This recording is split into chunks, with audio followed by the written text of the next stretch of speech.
Hello guys, welcome to our channel. So guys, movie की शुरुआत में हम टोनी नाम के लड़के को देखते हैं जो कि सिर्फ लड़कियों के साथ सेक्स करना चाहता है और कुछ भी नहीं। और यहाँ पे हम इसके फ्रेंड्स को भी देखते हैं जो कि क्लब में सबके सब होते हैं। इस फ्रेंड का नाम होता है बैकबोन। तो यहाँ पे हम देखते हैं कि टोनी और इसके जितने भी फ्रेंड्स हैं इन सब की गंदी नज़र है लड़कियों पे। इनको सिर्फ लड़कियों के चाहिए होते लेने के और कुछ नहीं। इनको मतलब लड़कियों की फीलिंग से कोई परवाह नहीं होती। इसके बाद हम देखते हैं कि यहाँ पे दोनों एक ही कंपनी में काम करते हैं और यहाँ पे लोग रोज़ रात को क्लब में आके किसी न किसी लड़की से गपागप के लिए ट्राई करते हैं। लेकिन यहाँ पे हम देखते हैं कि बिल नाम की लड़की से ये बहुत ज़्यादा प्यार करता है और उसे बोलता है कि तुम मेरे साथ एक बार फिर से डेट पे चल सकती हो। लेकिन यहाँ पे बिल बोलती है कि मुझे दूसरे लड़कों को देख के कुछ होता है, तुम्हें देख के तो मुझे कुछ नहीं होता और मैं और ज़्यादा ठंडी पड़ जाती हूँ। इसके बाद यहाँ पे दोनों को चले जाते हैं। नेक्स्ट सीन में हम जैसे टोनी को उसके ऑफिस में देखते हैं जहाँ पे उसे प्रमोशन आज मिलने वाला होता है। लेकिन यहाँ पे उसका बॉस बोलता है कि तुम्हें प्रमोशन नहीं मिला है। लेकिन ऑफिस से निकलते वक्त वो हिप्नोटाइज हो जाता है, जिसकी वजह से उसे जितनी भी बदसूरत चीज़ें होती हैं जैसे कि लड़कियां होती हैं उसे वो बहुत ही ज़्यादा खूबसूरत दिखने लगती हैं। जैसे कि यहाँ पे एक लड़की उसे दांतों मिलती है तो उसे वो बहुत ही ज़्यादा खूबसूरत मिल लगती है। सो उसे वो कार में ही पटाने की कोशिश करता है और जब वो जहाँ जा रही होती है उसके पीछे जाकर उसे एक नंबर ले लेता है जिससे वो उसे कॉल कर सके। उसके बाद हम देखते हैं कि यहाँ पे उसे नंबर भी मिल जाता है। फिर हम इसे वापस से अपने फ्रेंड के साथ उसी क्लब में देखते हैं जहाँ पे हम देखते हैं कि इसका जो दोस्त है जैसे ही वो बाथरूम के लिए जा रहा होता है वैसे उस टोनी को देखते हैं कि बदसूरत लड़कियों के साथ मौज कर रहा होता है, एक भैंसी के साथ और एक जिराफ के साथ। यहाँ पे उसे सारी की सारी हिप्नोटाइज की वजह से इस लड़के ने हिप्नोटाइज किया था, इसलिए यहाँ पे उसे सारी की सारी बहुत ही बढ़िया लग रही होती हैं। जिसके बाद उसका फ्रेंड आके बोलता है कि तुम यहाँ पे क्या कर रहे हो, चलो यहाँ से जाने का टाइम हो गया। लेकिन यहाँ पे बोल रहा होता है कि मैं यहाँ पे अपनी गर्लफ्रेंड्स के साथ मजे कर रहा हूँ, जो कि एक तरीके से जंगली दिख रही थी लेकिन वही टोनी को हिप्नोटाइज की वजह से बहुत ही ज़्यादा सुंदर लग रही होती है। नेक्स्ट सीन में हम देखते हैं कि उसे एक लड़की दिखाई देती है जो उसे बहुत ही ज़्यादा सुंदर दिख रही होती है। जब उसे वो देखता है तो उसका वो पीछा करने लगता है, लेकिन वो हमें और आपको पता है कि वो कितनी ज़्यादा मोटी और भैंसी है। लेकिन हम देखते हैं कि उस लड़की का पीछा करते हुए वो उस कपड़े वाली रूम में जाता है और वहाँ पे बोलता है क्या तुम ये अपने पैराशूट बनाने के लिए चड्डी खरीद रही हो। एक तरीके से वो जानता नहीं था, हिप्नोटाइज की वजह से उसे लगा कि वो बहुत ही पतली स्लिम और सुंदर लड़की है, लेकिन वो बहुत ही ज़्यादा मोटी लड़की थी। इसकी वजह से वो उसके प्यार में पागल हो चुका था। इसके बाद यहाँ पे हम देखते हैं कि उसका नाम निको होता है। निको और वो अब एक बार डेट में चले जाते हैं क्योंकि यहाँ पे वो उसे बहुत ही ज़्यादा प्यार करने लगा था। इसलिए यहाँ पे जब वो लोग डेट में आए थे तो एक दूसरे के बारे में जैसे ही बात कर रहे थे तभी वहाँ पे आता है और वो पूछता है कि तुम सब क्या लोगे। तो यहाँ पे लड़की जो भर भर के ऑर्डर कर रही होती है, जिससे टोनी को लगता है कि ये लड़की है कि क्या इतनी स्लिम है, लेकिन खाएगी तो जाएगा कहाँ इसके। उसके बाद हम देखते हैं कि अचानक से इसकी चेयर भी टूट जाती है, जो कि नहीं होना था क्योंकि हम जानते हैं कि ये तो असल में एक मोटी लड़की है, बस हिप्नोटाइज की वजह से टोनी को वो स्लिम दिख रही है। यहाँ पे वो जैसे ही गिर जाती है तो यहाँ पे टोनी को आता है गुस्सा और वो अपने उसके ही मैनेजर को चिल्ला के बोलता है कि तुम यहाँ अपने थोड़ा पैसा कुर्सियों में भी खर्च किया करो।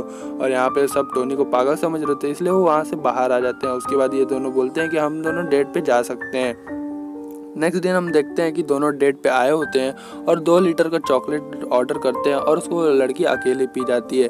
इसके बाद हम देखते हैं कि जहाँ पे लड़की सामने बैठी होती है वो उठा होता है और जहाँ पे टोनी होता है वो ऊंचा हो जाता है। इसके बाद हम दोनों को यहाँ पे घर में आते हुए देखते हैं जिस पे वो लड़की के घर आया होता है, उनके माता पिता से मिल रहा होता है। जब वो माता पिता से मिलता है तो यहाँ पे उस टोनी को पता चलता है कि जिस कंपनी में वो काम करता है तो उसी कंपनी का वो मतलब मैनेजर है। तो वो बोलता है कि क्या तुम मेरी अपने प्रमोशन के लिए मेरी बेटी से प्यार कर रहे थे। तो वो बोलता है कि आपको अपनी बेटी की बुराई नहीं करनी चाहिए, आपको उसे प्यार की नज़रों से देखना चाहिए। यहाँ पे टोनी को फिर से ये पागल समझ रहा होता है लेकिन बोलता है कि जैसी तुम्हारी मर्जी। उसके बाद वो मैनेजर अपनी बेटी की तरफ एक बार देखता है और फिर वहाँ से चुप होकर चला जाता है। इसके बाद हम टोनी जब अपनी गर्लफ्रेंड को घर ले जा रहा होता है तो यहाँ पे गर्लफ्रेंड उसकी सोचती है कि आज ये बहुत गलत होने वाला है क्योंकि वो एक तरीके से मोटी है, कहीं नाराज़ ना हो जाए। पर यहाँ पे उसे वो स्लिम दिखती है इसलिए उसके साथ दबा के गप करता है। टोनी के सामने वाले जो लड़की रहती है वो उसे भैंसे को जाते हुए देख लेती है। उसे समझ जाता है कि इन दोनों के बीच आज क्या हुआ होगा। उसके बाद हम देखते हैं कि यहाँ पे अपने फ्रेंड्स को भी वो टोनी अपनी गर्लफ्रेंड को मिला रहा होता है, जहाँ पे वो लोग बहुत ही ज़्यादा शॉक हो जाते हैं। इसके बाद जब वो सेकंड डेट पे आए होते हैं तो वहाँ पे वो बोलती है कि वो 14 महीने के लिए तो उससे दूर जा रही है। यहाँ पे जब उसके फ्रेंड का कॉल आता है तो वो पिकअप करता है, तभी वो हिप्नोटाइज से ओवर होने के लिए एक मंत्र बोलता है जिससे वो तुरंत टोनी हिप्नोटाइज से ओवर हो जाता है। और उसके बाद जैसे ही वो हर लड़की को देखता है तो उसे अब वो बदसूरत लगने लगती है, क्योंकि वो वापस अब पहले तरीके से हो चुका था। यहाँ पे वो देखता है कि मैनेजर जो भी थी वहाँ होटल की, वो भी एक बदसूरत थी। और जहाँ पे वो लड़की बैठी थी निको नाम की, उसकी गर्लफ्रेंड, वो भी एक तरीके से मोटी लड़की थी। इसके बाद वो जैसे ही उसे बुलाने वाला होता है तभी उसका फ्रेंड पीछे से आकर उसका मुंह दबाकर उसे बाहर लेके जाता है, जहाँ पे वो फिर उसे बताता है कि तुम हिप्नोटाइज हो गए थे। उसे सारी बात यहाँ पे एक्सप्लेन कर देता है, लेकिन उसे अब यहाँ पे कहीं ना कहीं उसे निको से प्यार हो चुका था। और यहाँ पे हम देखते हैं कि दत्तो रानी उसे वापस मिल जाती है और बोलती है कि तुमने मेरा नंबर लिया था तुमने, लेकिन मुझे वापस फिर कॉल नहीं किया। उसके बाद उसे याद आ जाता है कि ये लड़की कौन है और उसे वो हक कर लेता है। उसके बाद हम नेक्स्ट सीन में देखते हैं कि वो अपने दोस्तों से फिर से बात करते हुए बता रहा होता है कि मुझे वापस से हिप्नोटाइज हो जाना है, और मुझे क्योंकि अब उससे प्यार हो गया है। निको जो उसकी गर्लफ्रेंड थी, उसे अब वो कई महीनों से बात नहीं किया था, क्योंकि वो एक तरीके से आउट ऑफ कंट्री थी, इसलिए वो उस लड़के को ढूंढ रहा था जो उसे हिप्नोटाइज किया था। यहाँ पे हम देखते हैं कि बिल अब उसके पास आती है और बोलती है कि तुम मुझे गपागप कर भी सकते हो और मेरे साथ डेट पे भी चल सकते हो। जिस पे वो डेट पे आते हैं तो वहाँ पे अब उसे उसका छूना पसंद नहीं आ रहा था। अब इस तरीके से देख सकते हैं कि टोनी अब सुधर चुका है और यहाँ पे उसे सारी लड़कियों की फीलिंग्स के बारे में केयर हो चुकी है। तभी हम देखते हैं कि वहाँ पे निको के परिवार वाले आ जाते हैं और निको वहाँ पे अपने बॉयफ्रेंड को देख लेती है और उसे बहुत ही ज़्यादा दुख होता है।